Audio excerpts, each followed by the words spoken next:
Welcome to Look to the Moon podcast, bringing together two friends with stories that need sharing.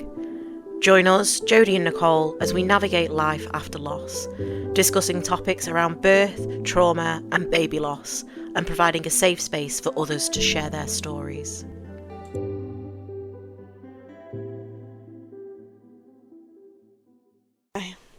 Hello everyone, welcome back to Look to the Moon podcast. We're here on episode 7. Got Jodie with me again. Hello. So today we're going to have a bit of a general chit chat, a catch up. Jodie's been on holiday, which is very nice, but also sounds like there might have been a bit of a difficult ending for her. Yeah, so we're just going to go through that and discuss it and link it to everything else that's been going on. Yeah, a bit of a life update. Well, let's start with you. Okay. How, I think there's been a bit of an update with the business, which I actually don't know I know, anything I've about. spoken to you this personally, have I? Other than what I've seen on Instagram and Facebook and stuff. Yeah, so I think we previously mentioned, if you've listened, myself and my partner have set up a dry cleaning and laundry shop after losing Luna. We only opened in May this year, the first shop, which has just gone a bit crazy and it's done really well, which is great, so that's good. But the shop's only small and we've just outgrown it already. There's stuff piled up, so which is really good. We can't complain, but it just means that we need a second space already. We've taken on a lot of business and commercial customers, stuff, so a lot of big tablecloths, gazebo linings, and the shop is just too small to have everyone. More for your domestic stuff, isn't it? The shop's definitely more domestic, all the customers dry cleaning and stuff, whereas it's just not volume. No, it's not for volume, exactly. Is it, the shop? Yeah, so we have since purchased another unit, which is going to be just for the commercial, the corporate side of it. Which is exciting. Yes, very exciting. That's where I've been all day today, cleaning. Yeah. Getting it ready. Yeah, so it's more of a warehouse unit. It's not going to be customer facing, it's just going to be for staff. Lots of machines in there, and it's just much bigger than the space that we're in, so we've got space to basically get everything in. What's the sort of turnaround time on it? So we always try and get a 48-hour turnaround. No, I meant for the new unit. Oh god, sorry. Right. Up and running. Well, we're already in there pretty much. We've already got the keys, so we're just cleaning it out at the moment. Okay. The machines actually arrive tomorrow. Okay. So that was a lot quicker than we expected. So really, once the machines are there, you can sort of. We just need to finish sprucing it up a bit. Yeah, because it's been a bit neglected, should we say? Yeah. Okay. So we've just had everyone in there today. Mum, James, Rachel was in yesterday. That's all my family, by the way. So we've just been trying to clean it down, make it so it's clean enough to have white tablecloths and everything in there. So nothing worse that you bring your tablecloths in, wash them and then they go out. Go out dirty. No, so that's what we wanted to do before we start processing stuff. So hopefully within the next few weeks, it'll be up and running and full steam ahead. It's a bit. Yeah, it's a bit crazy. So now we're having to take on staff. Yeah. So oh god, you're an employer. I know. God. Well, it's funny you say that. One of our mutual friends, Taryn. Yeah. So she's been working with me the past week. So hopefully she's in tomorrow. I was going to say, Taryn, if you're listening to this, but it's not live, so it doesn't matter. We'll know next time. I think she's at work at another job, bless her, today, so she's not messaging me back yet, but I'm hoping Taryn comes in tomorrow to help me. Nice. And then my mum has obviously previously worked in the same industry, doing a lot of ironing and stuff, so my mum, little Mary's, also been helping out a lot. Good old Mary. Yeah. So, and then there's me and Richard, and then we've also... Are these going to be just part-time staff at the moment, or are they going to be... So we're currently negotiating with them. We could probably need them full-time, but nice. Obviously Taryn's got another job which she really enjoys, which is absolutely fine. But your mum maybe? Yeah, so Mary might join us full-time, we'll see. Wow. See how it goes. How exciting. Yeah, and then we're just thinking about getting some student, not students, but people that are in education still, but obviously not high school. Part-time hours. Yeah, so they could just do a few hours here and there, give them a bit of life experience. So Tricky Treads, anybody? Yeah, so if you want to work with us, let me know. Send your CV in. Because we're desperate for staff. So it's just going from one extreme to another, really. but that's so good. It is good, yeah. It's just we're knackered all the time. Yeah. Well, I suppose when you run your own business, there's no days off. There's no sick leave. That's what no Richard holidays. said today. Like, where's my weekend? I'm like, you don't have a weekend when it's your own business. I think once everything's up and running and you can get That's staff in place, you'll get that sort of time back. But you've got to put that sort of time in. You've got to put the effort in to get it out at the start. So, yeah, it's all good. Yeah, so amazing. Very exciting. It is exciting stuff. Yeah. So tell us about your holiday, Jodie. So yeah, it was really good. In general, it was really, really good. I think they always say that you don't really get a holiday. I've heard people say this to me before. You don't get a holiday when you've got a toddler because you still have to parent. You're just parenting in another country. Exactly, with a bit of sun on you. Yeah, and you're still running around, and like someone said to me the other day, you haven't got much of a tan, and I was like, that's because I'm running. Do I have time to sunbathe? Yeah. No. I was like, I sat on my sunbed for about half an hour while she had a nap in the daytime to read a bit of a book. But other than that, I don't have time to sunbathe. No. But anyway, I think I'm not an anxious traveller, never have been. Even whether it's short haul, long haul, doesn't matter, I'm not an anxious traveller.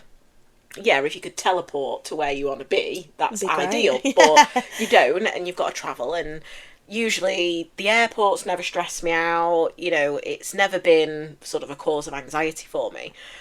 But going away with a toddler, I think gives anyone a form of anxiety because you fear how they're going to act, and that you're in a situation where you can't actually do anything about it. No. It's like you're losing control a little definitely bit. Yeah, you can't take them outside the aeroplane, can you, to calm down? No, exactly.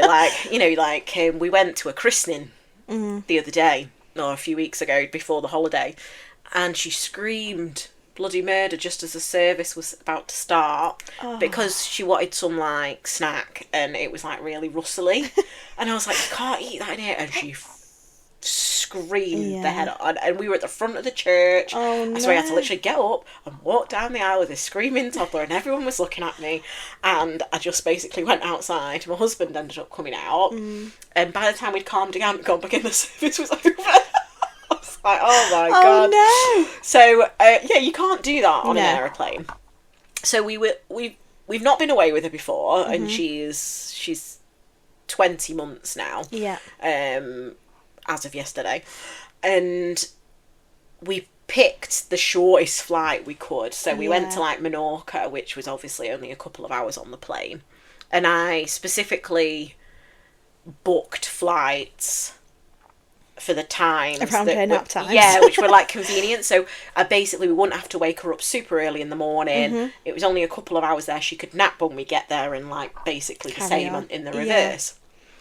And on the way, she was absolutely brilliant. Right? I couldn't have asked for better. Yeah. She was really, really good. And we went away with my parents, and she loves my mum and dad. Yeah. And she just wanted to sit with a nana and colour and everything. She was brilliant. And the holiday was really, really good as well. I think we were a victim of going slightly out of season. Okay. Not everywhere was shutting down, because it was the first week of October, but some things were shutting down. And we had one evening that we headed towards a restaurant that we'd been to before, and my mum wanted to go back to. So we literally, our villa was literally in the middle of this road, and you could either literally walk out the villa, you could go left or right, and you sort of had to make a choice, because it was 10 minutes in that direction and 10 minutes in that direction. So we ended up walking in one direction to go back to this restaurant, and it was shut. Oh no. Even though on Google, so you can't trust Google. No. It said it was open. And then we ended up going, we're going to have to turn round. So we'd walk 10 minutes, then walk 10 minutes back to the villa, which is 20, and then we had to go the other way. So by the time we got in that direction, we said, we'll see what's open, because a lot of the places weren't open until 7, half 7. And when you've got a toddler, that's really quite late. And we were trying to get there for 6-ish, so some of the places were opening. We went back in the other direction, and we're going to go back to another place that we'd been. And he was like, oh no, we're not open till 7 o'clock. And this was 6:30, and she was getting a bit antsy. So we walked back in the other direction toward the villa, and we were like, look, there's quite a posh restaurant there that we'd been to again in the week that wasn't really suitable for her, but we could manage. And we walked up, and that day had been quite stormy, and it was like a seafront restaurant, and they'd got an indoor bit, and they'd got like an upper terrace, but they'd shut the upper terrace. Yeah. So we walked up and we were like, can you fit us in? And they were like, not till like 9 o'clock. And we were like, I'm sat there going, we've literally been walking around now for 45 minutes. I've got a toddler in a pram that's like getting really hungry. And I'm going, swearing on the Spanish roads, going, oh, for God's sake. And I just said, look, I've got some stuff like pasta and sauce and stuff I could make her back at the villa. I'll worry about us later. So my mum and dad was like, we'll go to the shop and see what we can find. So we sort of took her back, cooked for her, and then we ended up eating pasta and pizza from the oven, and it was fine. Yeah. And I was like, oh my God, we've literally been by the time we got back to the villa, we'd just been walking around for an hour. Yeah. It was quite frustrating.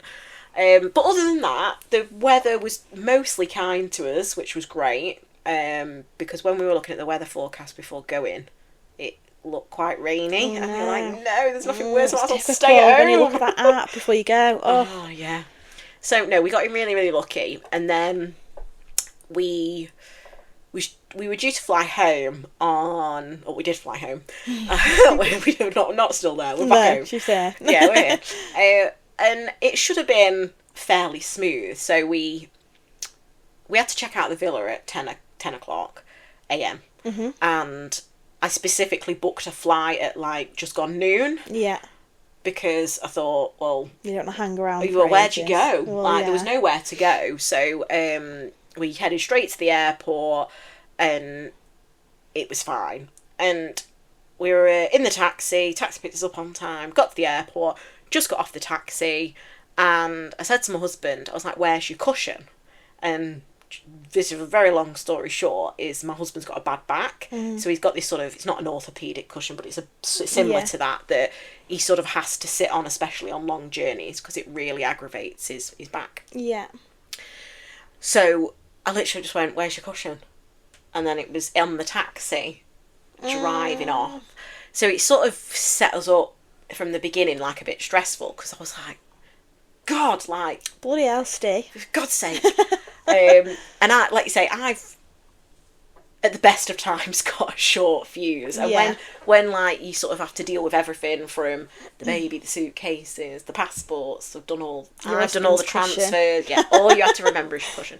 But anyway, I was like, you're gonna have to ring them and see if they'll come back. And like we're stood there, and like there's no queue at the check-in desk at this point. Yeah.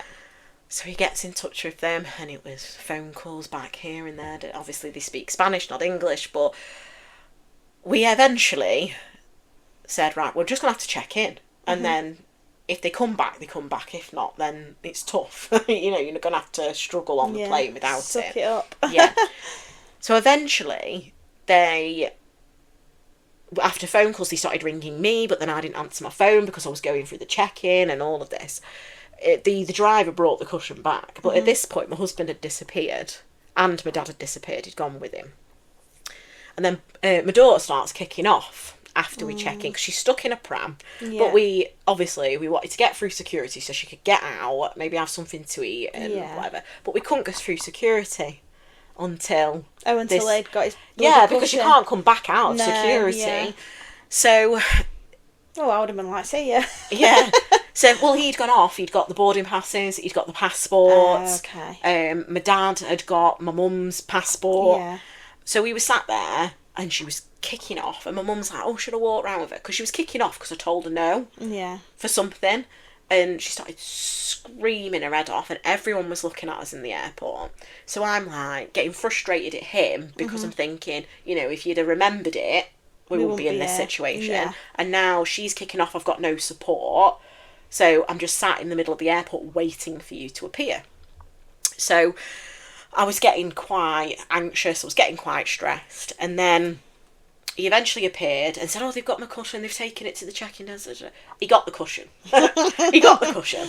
My dad reappeared. He took the baby and started walking around the airport. And then we headed for security. So I think the one plus about going through security with a toddler is that they sort of fast track you can go you, to the don't front, they? yeah. Yeah, they fast track you, which is great. But then when we got to security, it wasn't busy necessarily, but there was like one staff on. And you know when you don't... I knew the rules at Manchester Airport, Yeah. but I didn't know what the rules were at a foreign airport. So I had like water and food and stuff for her. Yeah. And I obviously had to collapse the pram. We had to take the electronics out. And by this point, my mum and dad had gone through security before us. Yeah. And I could feel my heart going. And I was getting really wound up.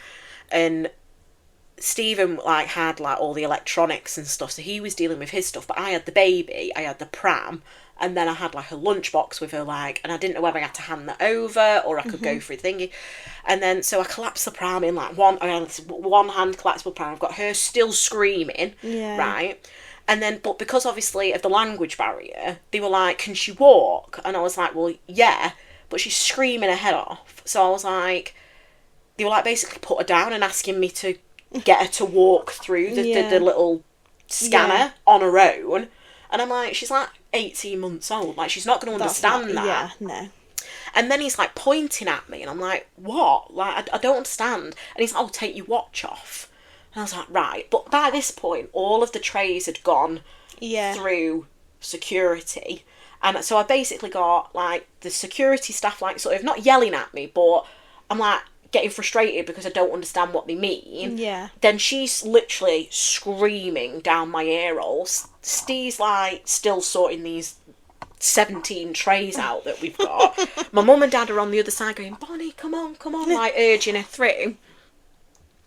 So eventually I put her down and she obviously just sat on the floor and started screaming on the floor and not walking through.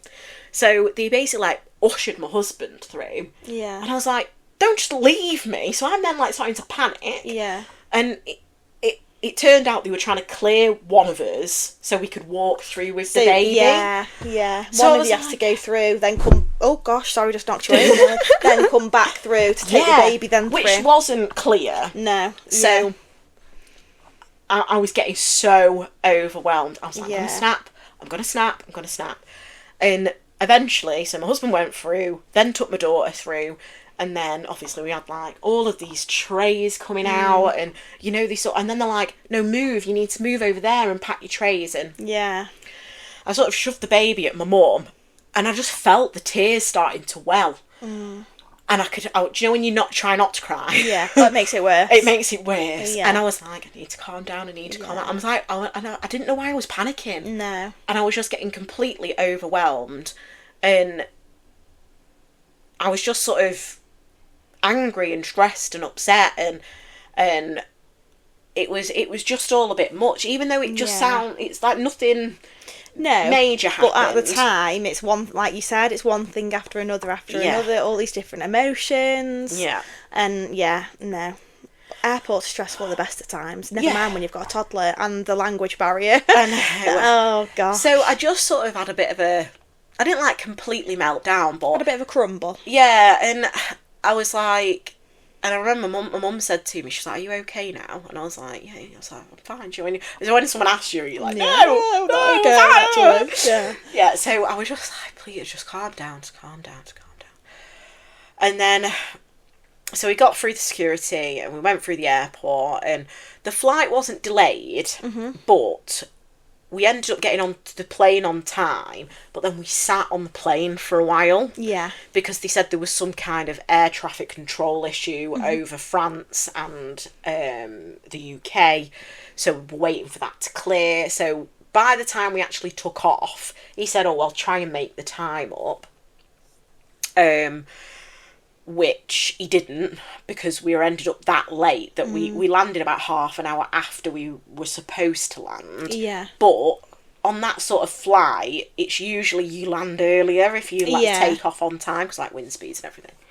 But hey ho, she fell asleep on the last 20 minutes before we landed, and bless my mum, she managed to keep her asleep. Yeah. Even during the landing by rocking her. Oh. But when she woke up, we were still sat. We'd not even got to like the terminal. We were just sort of sat waiting for instructions or whatever. So she started to scream on the plane, the deadly silent plane where nobody else was making a noise. She started to scream, and at this point I just thought, well, I can't do anything about it. Yeah, because she'd woken up. She'd been woken up by something from a nap, so she was obviously a bit disorientated and stuff. So I just thought, well, it is what it is. Can't do anything about it. You know, we'll just get off the plane. She cheered up a little bit. We got off the plane eventually. Got through security, got the baggage really quickly, and we booked a transfer. Yeah. And the transfer had already rung my dad when we landed. And he was like, yeah, I'm not far away, etc., etc. And this was like hops too. And there was a language barrier with the taxi driver as well. Oh no. And I think my dad's going a bit deaf. So he's like shoving the phone at me when after we get out, because we got the baggage, we'd already spoke to the driver, we come out and there's nobody there like with a sign or whatever. So I said, oh, he's rung your dad, just give him a ring back. My dad couldn't understand him. He gave it the phone to me and he was like, come to this point. So we're like, fine, no problem. Like, he was talking like he was already there. Yeah. So we headed there, not there, ring him. We're here, where are you? Oh, I'm on my way. And we're like, hey up. Like, this was like, you rung us like... little job in between, yeah, I was like, are you like 40 minutes? We rung you like 40 minutes ago after we got off the plane. Then you said you were like in the vicinity. So we waited. And then we tried to ring you back. And he's like, I can't get through the barrier into the car park. I was like, I'm sorry, but he's totally bullshitting us. Because the way we were stood in the pickup point, we could see the barrier. And all the other cars coming through. All the other cars are coming through. So I'm then getting wound up because we've had like obviously a fairly stressful journey. Yeah. We just want to go home. And this taxi driver, I knew he was lying to us. I knew it. And I was like, I can see the barrier. Yeah. So we ended up trying to ring the main office, and I ring the main office and I get through and I said, look, you know, he's told us where he was supposed to be, which we're there. We've now been waiting like 20 minutes for him. He's telling us he can't get through the barrier, but we're at the barrier or can see the barrier, and there's nothing wrong with the barrier. Like, can you track him down and actually get a story out of him? So eventually we were this close to trying to find other arrangements because we were stood in the cold at this pick-up point. She's obviously had a stressful day, not had a very long nap, and she's just screaming. He starts to scream again. And my husband's now getting stressed, and he doesn't get stressed very often. It takes quite a lot for Steve to get stressed. And then I rung this guy back, I rung the driver, and now at this point I'm thinking, I can't be polite anymore. Like, got past my politeness. Yeah. And I know it doesn't take a lot to push my buttons, but usually I'm pretty polite until it's starting to get to a point where you're sort of taking the piss. So I was like, look, mate, where are you? Like, you told us to be at this point like 30, 40 minutes ago, and we've been stood here. And I said, I've got a baby, like, stood out in the cold. Like, where are you? He's like, I'm sorry. Like, I can't get through the barrier. And I'm like, well, I can see the barrier. Like, how long are you going to be? And he's like, I'm here. And he wasn't. But eventually, he turned up and we got home. And all the way home, I felt completely sick. And I was like, I don't get travel sick. Yeah. And then I got home and I came on my period. Oh, just what you needed. Just what I needed. But I wasn't expecting to come on my period because I'd been taking tablets while away to delay it. Yeah. And I hadn't missed a pill or anything. So the fact that I came on was really bizarre, but it sort of explained the reason why it didn't take much to tip me over the edge. Yeah. Because since I've had my daughter, I've really struggled. Yeah. With my hormones, my emotions, and the time of the month, which is something that I've never suffered with before. Before having my daughter, periods are never nice. No, but yeah. I was always fairly regular, never really had any major issues. No. And I certainly didn't feel like I suffered with my mood or my anxiety or my emotions. Yeah. And I am finding that I'm really struggling, especially on like the like the two days when you start. Yeah. So it sort of explained it to a certain degree, but I'm like, why? Well, one, why did I come on?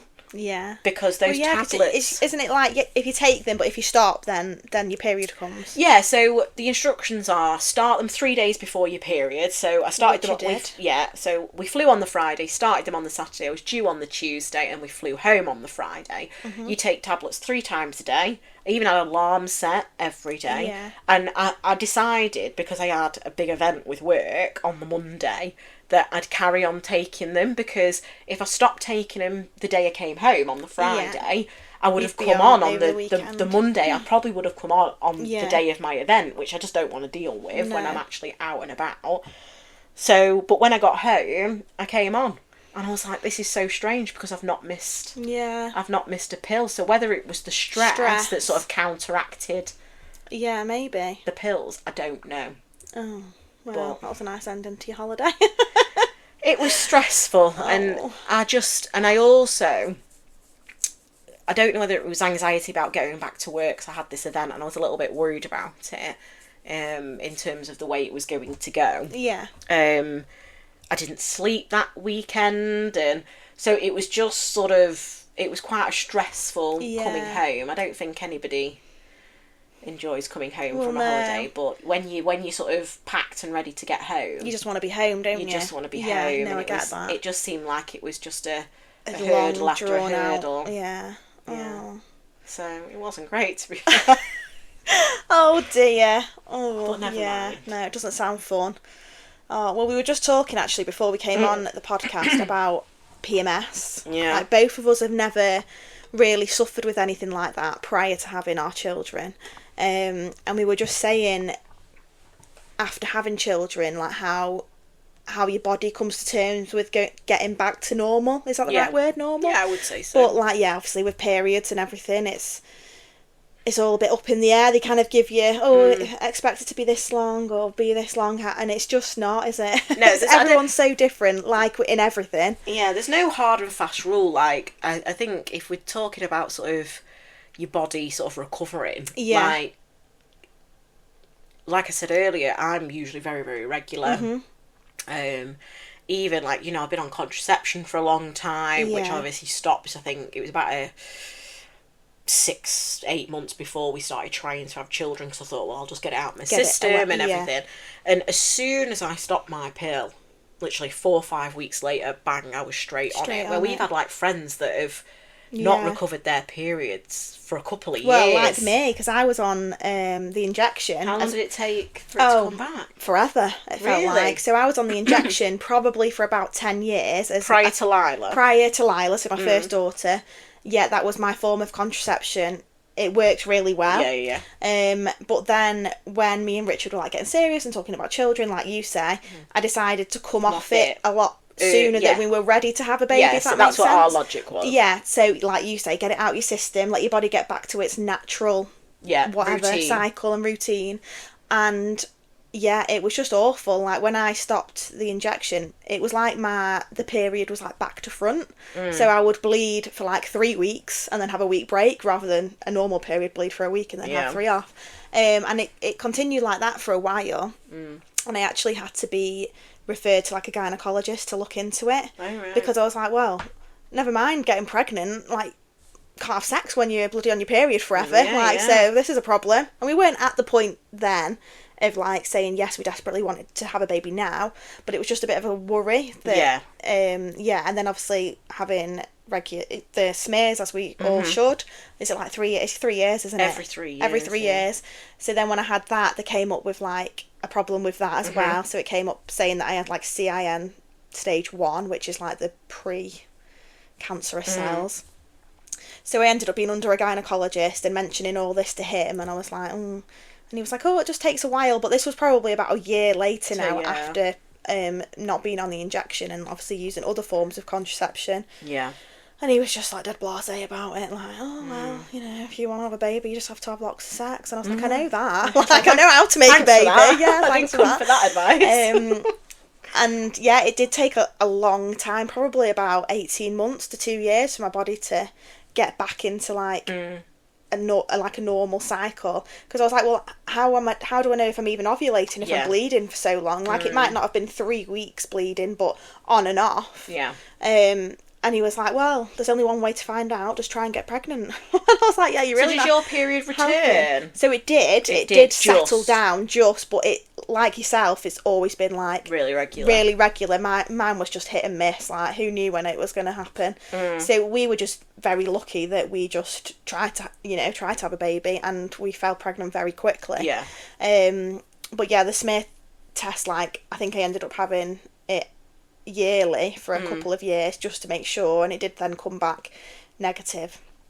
And then got pregnant with Lila very quickly. And then after Lila, I think when I was in hospital, they said, like, oh, expect your period to come back. Vaginal birth with Lila. Vaginal delivery with Lila, normal delivery with Lila. Not really, well, other than a grade 2 tear, not really much complications.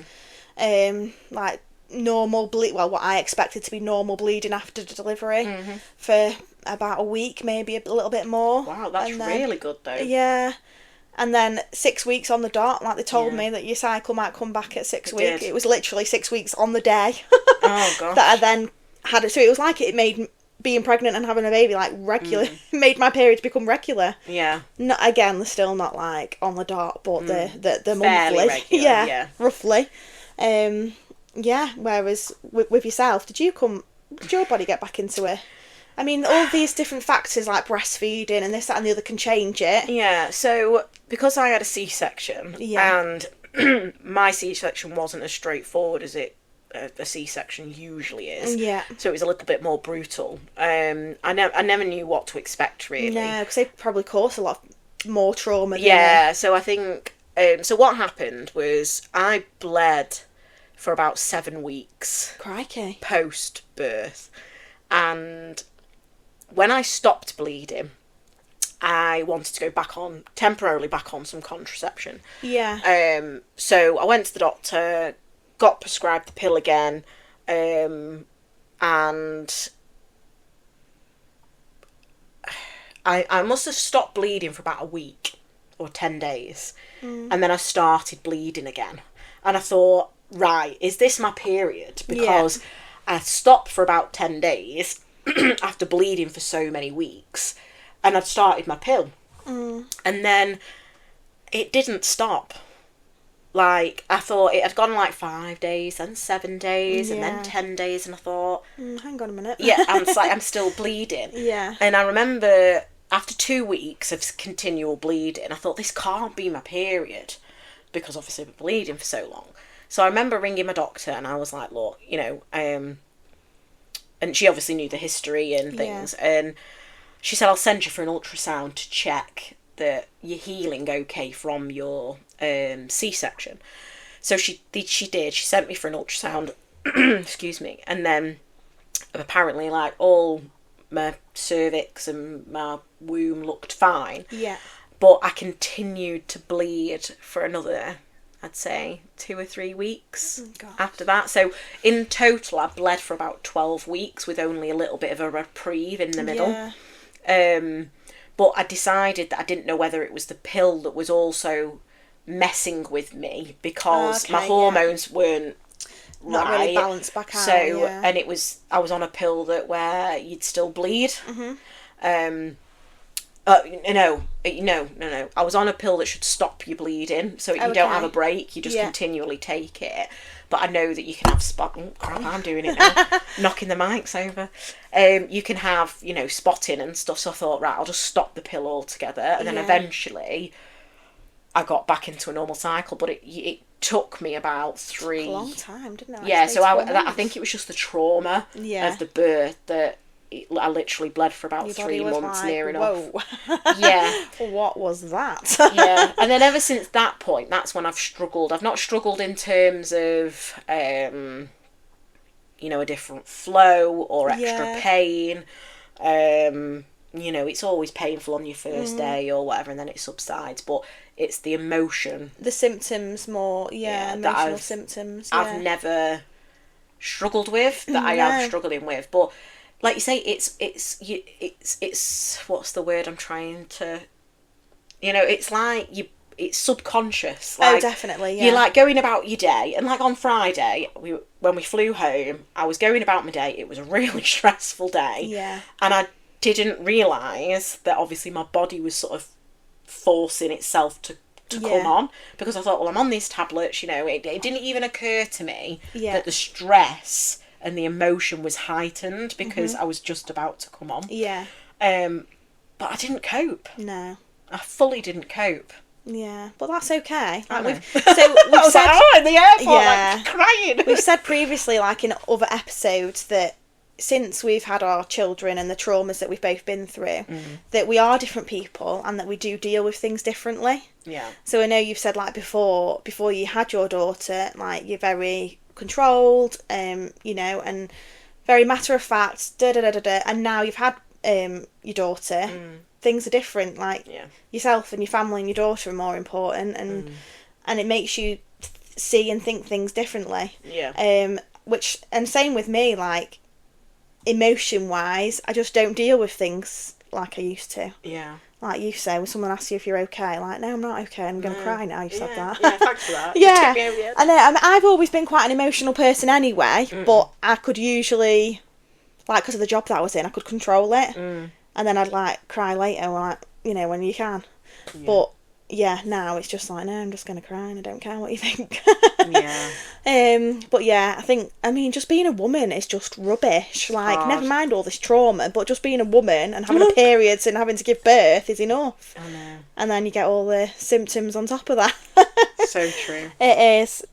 So, yeah, so if you listeners out there have any similar experience or stories about differences in your periods before and after birth, then let us know. Share it with us. Yeah, and if anyone finds, like myself, that you're struggling with those emotions that you never used to struggle with, I find that because I feel like now I've got a mental health issue, at the time of the month when your emotions are heightened, I'm struggling to cope with situations that I wouldn't normally struggle with. I would suppose. That makes sense. Yeah, that's how I could break it down. Yeah, and how you get through that, I don't know. Yeah, no. You know, when maybe it's not curing those mental health issues, but addressing those mental health issues will help you overcome them, or like learn coping mechanisms like to help. Like you say, you've never really felt anxiety before, but you could feel yourself getting worked up, your heart's racing, you're sweating, you feel like you're going to burst into tears. Yeah. Because there is ways, like, I know when I was struggling after Luna and I did therapy and CBT and all this, there is different coping mechanisms that you can teach yourself and your body, which do work to help bring yourself down so you don't go into, like, a full-blown panic attack or... anything like that. So yeah, Jodie will share how to get in contact with us. Yeah, so if you have an experience or a story that you want to share, you can message us on Instagram at Look to the Moon Podcast, or feel free to pop your thoughts down in an email. It's hello@looktothemoonpodcast.com, and we would love to hear from anyone that just wants to talk or share their experience. Yeah. So that about wraps up this episode, would you say? Yep, I reckon so. I think we'll just give you a little sneaky peek that our next episode will be having that first interview with one of our listeners, which will be nice. Who we connected through Instagram. So it shows it works. It does work. It works. Yeah. You know, we didn't know this lady beforehand. It's not somebody that we've got sort of an existing connection with, but we've connected over the podcast and she's got a story to tell. So tune in for episode 8 for the interview. Yes. Exciting. Right. See you then. Bye.